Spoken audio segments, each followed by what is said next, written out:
What's going on YouTube? George Saver of Coin Observatory, and I'm back at you with another video. This time I am updating the prediction that I made over the weekend.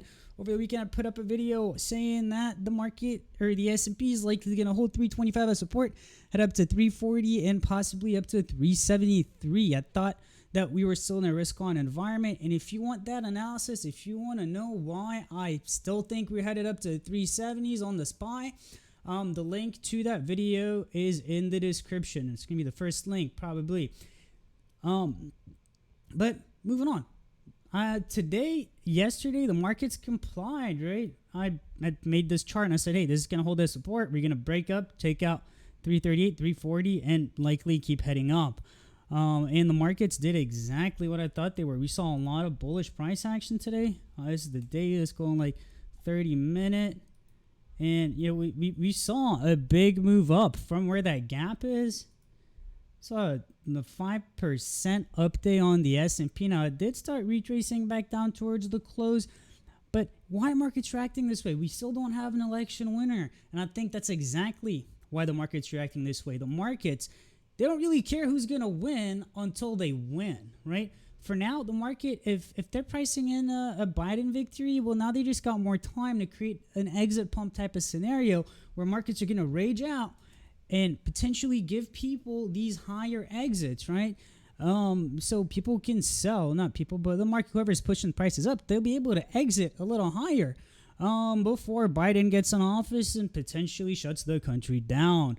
Now, if Trump wins the presidency, then we can expect probably the bull run to continue, because in his opinion it's more important to open up the economy than to just shut down everything and depend on, I don't know, pray for a cure, whatever, depend on science. I don't know what Biden's plan is, but he wants a national mandate and he wants to shut down the country, and the market doesn't like that, right? That's why we're kind of pricing in this sell-off, right? Almost a crash on a Biden win. Luckily, we still don't have the results. And so what's my game plan, right? I said that we're going up to 373. Now that target has been adjusted to 370 just based on my fibs. Well, let's readjust that. I've got volume down here messing with me. I think we're back up to 372, 373.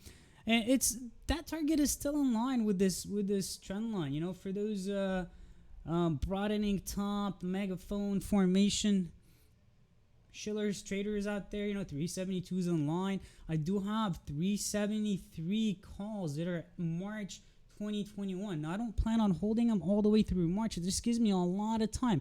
And I'll buy these down here. I'll buy these on like Monday and Tuesday before even seeing the markets react, because it's always going to be too late when you're waiting for the news. Now, so in case of a Biden win, right? I don't know how long it's going to take to figure it out. If we get up here, what's my plan moving forward? Okay, what's my plan moving forward?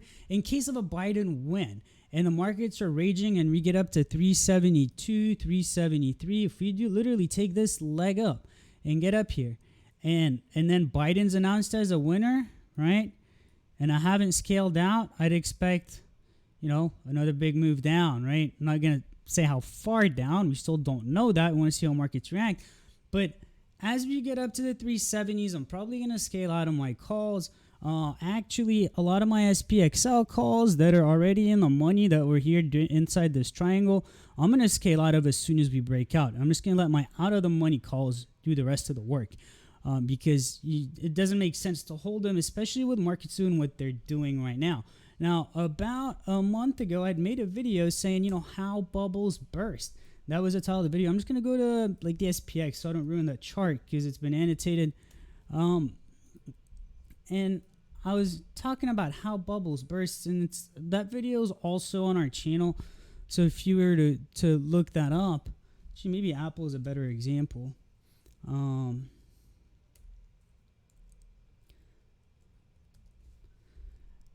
Saying there's going to be a series of retracements, at least 61.8 retracements.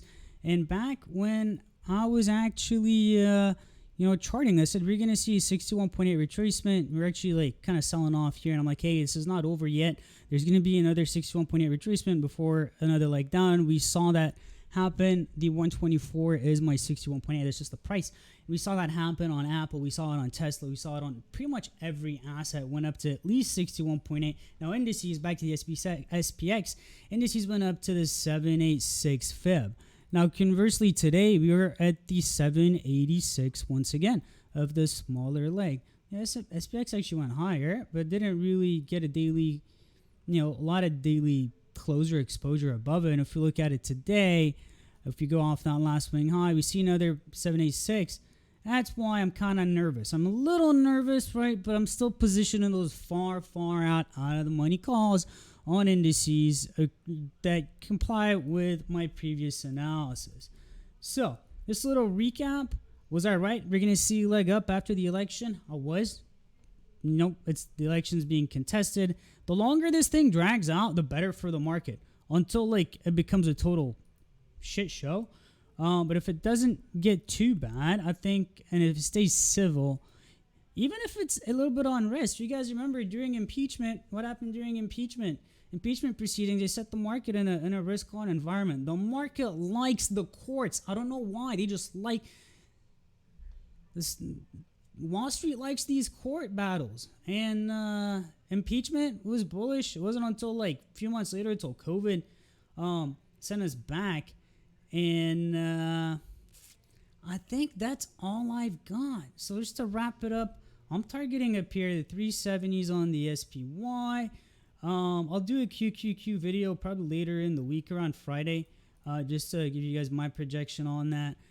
And if we do get up here, right, before winner is announced, that would be the red alert for me, right? That's where if we get to 372, if we get to this line and kind of reject below it right when a winner is going to get announced, that would be too many coincidences. When you have a fib and a possible news, political, geopolitical outcome, that's never a good thing, right? Now if you get a close above, but just rejecting off one is the weary part. That's where I plan on scaling out regardless. I'm probably not going to add any more risk, just going to let some things run and scale out and maybe hedge at 372, buy some puts 3, 4, 5, 6 weeks out and see how the rest of the market plays out. But yeah, as of now, I still think my prediction is intact, and I do think the markets are potentially playing this triangle. We might come back down and revisit 324. I don't know how likely that is. I think 339 should hold this time around because we've tested it a few times, right? Now we're above that previous December high, and we're doing this beautiful symmetrical triangle. And if we can actually break out and get up to 372, I'll feel a lot better about the formation. Whether it's an exit pump or truly a continuation for a risk-on environment, you won't know until we get there. But those are the scenarios I'm looking out for. Hopefully you're positioned properly to take advantage of that. If you're not, if you want to see how we're playing this on individual stocks, even on the indices, if you want to trade with us in real time, click the link in the video description to go to Discord, and we'll see you there. Thanks for tuning in.